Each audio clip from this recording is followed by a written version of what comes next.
Bienvenidos a este video. El día de hoy abordaremos un tema muy interesante sobre la electroquímica y algunos de sus componentes. Nuestro equipo está conformado por Ángel Lucero Valera Cabrera, César Cotlame Montufa y un servidor Marco Morales Serrano Pérez. Empezamos. ¿Qué es la electroquímica? La electroquímica es la parte de la química que trata la relación entre las corrientes eléctricas y las reacciones químicas, y de la conversión de la energía química en eléctrica y viceversa. En un sentido más amplio, la electroquímica es el estudio de las reacciones químicas que producen efectos eléctricos y de los fenómenos químicos causados por la acción de las corrientes o voltajes. Es por ello que el campo de la electroquímica ha sido dividido en dos grandes secciones. La primera de ellas es la electrólisis, la cual se refiere a las reacciones químicas que se producen por acción de una corriente eléctrica. La otra sección se refiere a aquellas reacciones químicas que generan una corriente eléctrica. Este proceso se lleva a cabo en una celda o pila galvánica. Si una reacción química es conducida mediante una diferencia de potencial aplicada externamente, se hace referencia a una electrólisis. En cambio, si la caída de potencia electrónico es creada como una consecuencia de la reacción química, se conoce como un acumulador de energía eléctrica, también llamado batería o celda galvánica. La conductancia equivalente de una solución depende de la movilidad iónica. La velocidad de los iones en una solución depende de la intensidad del campo eléctrico E. Por tanto, es variable. La movilidad iónica es la velocidad iónica por unidad de campo eléctrico, y es una constante. Por tanto, la movilidad iónica de un catión, representada por la letra griega mu, está dada por mu positivo igual a V positiva sobre E, donde V positiva es la velocidad del catión dentro del campo eléctrico E.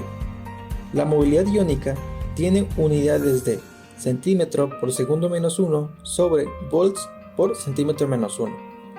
Las leyes que rigen el movimiento de los iones en una celda electrolítica son la primera y la segunda ley de Faraday.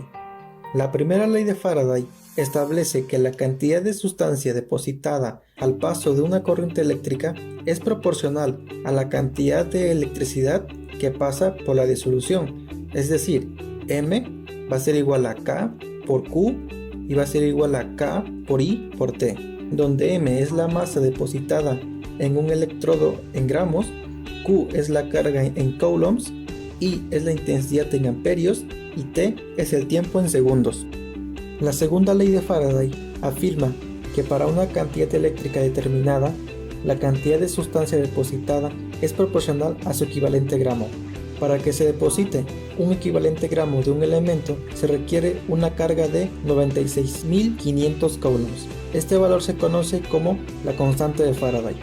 Como un equivalente gramo es igual a la masa atómica entre el número de oxidación en gramos, se tiene que la masa es igual a I por T por la masa atómica sobre el número de oxidación, todo esto sobre 96.500, donde I es la intensidad en amperios y T es el tiempo en segundos.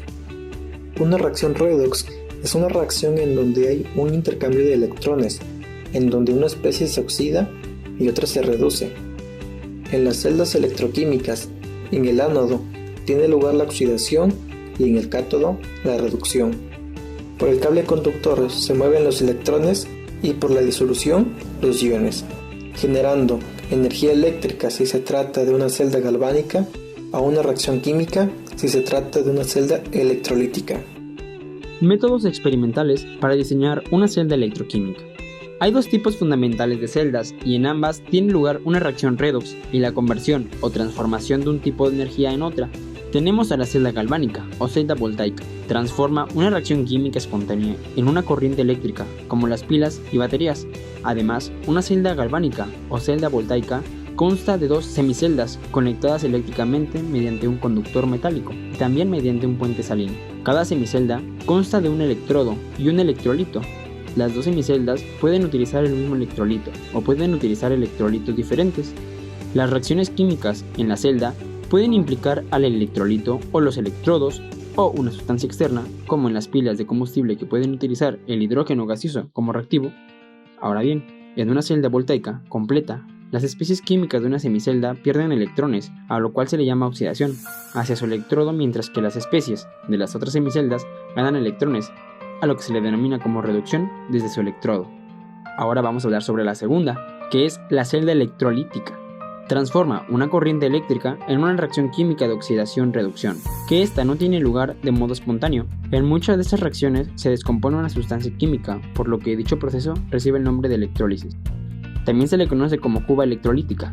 A diferencia de la celda voltaica, en la celda electrolítica, los dos electrodos no necesitan estar separados, por lo que hay un cerio y no solamente recipiente en la que tienen solo lugar las dos semirreacciones. El segundo gran tipo de celdas electroquímicas convierte la energía de una corriente eléctrica en la energía química de los productos de una reacción, que no se da como de modo espontáneo, en las condiciones de trabajo de dicha cuba. El voltaje de dicha corriente ha de ser mayor al que tendría la celda galvánica, en la que se produce el proceso inverso, por lo que también se deben conocer los potenciales de reducción.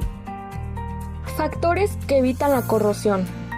Primeramente, debe tomarse en cuenta que no todos los metales se corroen a la misma velocidad, y algunos tienen la particularidad de no corroerse naturalmente en absoluto, como es el caso del acero inoxidable, el oro y el platino. Esto sucede porque existen materiales para los que la corrosión es termodinámicamente desfavorable, es decir, no alcanzan mayor estabilidad con los procesos que los llevan a esto, o porque tienen una cinética de reacción tan lenta que los efectos de corrosión tardan en mostrarse. Aún así, para los elementos que sí se corroen, existe una serie de métodos para prevenir este proceso natural y darles mayor tiempo de vida. Galvanizado es el método para prevención de corrosión en el que se recubre una aleación de hierro y acero con una capa delgada de zinc. Pinturas y coberturas. La aplicación de pinturas, placas metálicas y esmaltes es otra forma de añadir una capa protectora a los metales propensos a la corrosión. Anodización. Se trata de un procedimiento electrolítico de pasivación, es decir, el proceso a través del cual se forma una película, algo inerte, encima de la superficie de un elemento metálico. Biopelículas. Las biopelículas son grupos de microorganismos que se unen en forma de capa sobre una superficie, comportándose como un hidrogel pero sin dejar de representar una comunidad viva de bacterias u otros microorganismos. Sistemas de corrientes impresas. En aquellas estructuras muy grandes donde la resistividad a electrolitos es alta, los ánodos galvánicos no pueden generar suficiente corriente para proteger toda la superficie, por lo que se usa un sistema de protección catódica por corrientes impresas. Estos sistemas consisten en unos ánodos conectados a una fuente de poder de corriente directa, principalmente un transformador rectificador conectado a una fuente de corriente alterna. Finalmente tenemos los cambios en las condiciones ambientales. La tasa de corrosión puede detenerse o reducirse con alteración de condiciones ambientales en las que se encuentra el material metálico. La humedad y contenidos de azufre, cloruro y oxígeno en líquidos y gases deben mantenerse a bajos niveles para incrementar la expectativa de vida de un material, y usar agua menos salina y odura tiene un efecto positivo. Ahora bien, sus aplicaciones. Hay varias aplicaciones electroquímicas importantes en el marco de la naturaleza y de la industria. La generación de energía química en la fotosíntesis es también un proceso electroquímico, así como la producción de metales como aluminio y titanio, en el proceso de galvanización con metales. En el mecanismo de los alcoholímetros también aparece la electroquímica, donde un metal se oxida mediante electrodeposición y se detecta el nivel de alcohol en los conductores ebrios gracias a la redox del etanol. Los impulsos nerviosos en las neuronas están basados en la energía eléctrica generada por los movimientos de los iones de sodio y potasio hacia adentro y hacia fuera de las células. Ciertas especies de animales, como las águilas, pueden generar un fuerte potencial eléctrico capaz de incapacitar animales como son la diferente variedad que existe, y también muchos son mayores que las mismas. Gracias por ver este video.